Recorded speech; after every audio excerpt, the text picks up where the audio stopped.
Breaking news. We will not allow Abuja Miss Tinubu wife, says Joe Ibukwe. Hello, my wonderful people. We all know of the very woman whose husband is intended to become Nigerian's president. And if that happens, she becomes the first lady. Yes.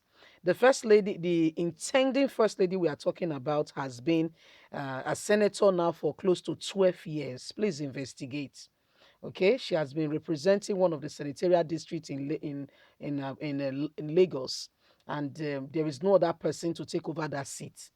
It has been her over and over again. Honestly, I'm trying to understand what they do with the money. I'm trying to understand it because one day man will die. Okay, all the money you have in the bank. Do you know that some of those money it gets back into the bank if you, especially if you don't have nest of kings and there are no special, you know, no special direction given with regards to that. Do you know that most of those money ends up becoming the bank money after some years?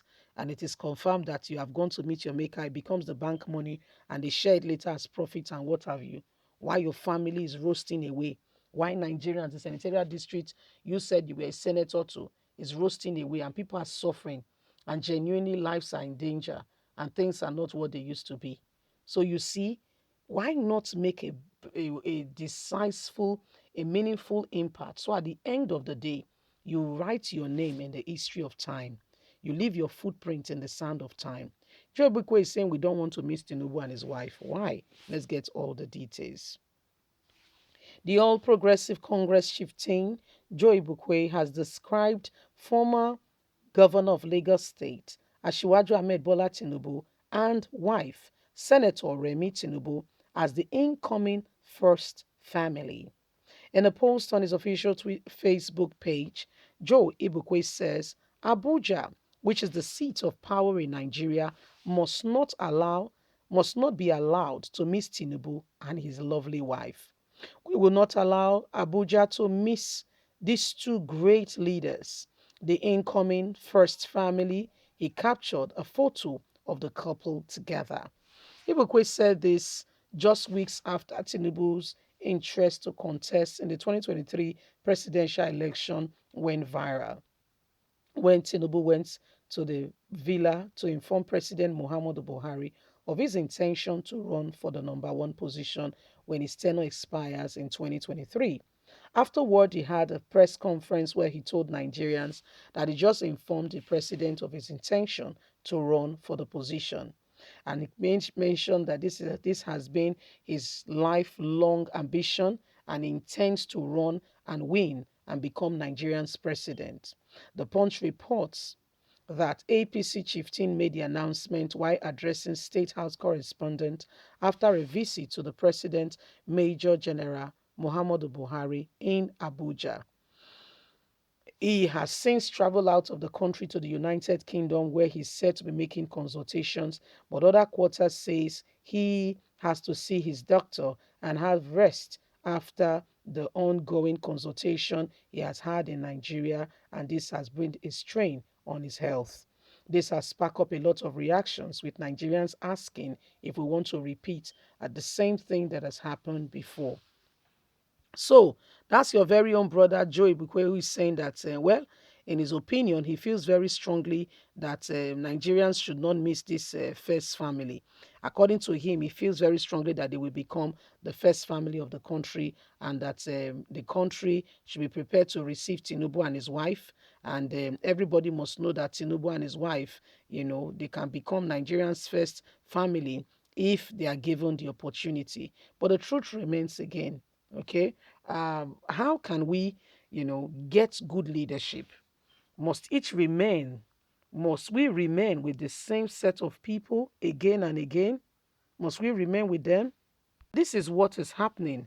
I mean, there's a lot of things that have gone wrong already in the country. Students cannot even go to school.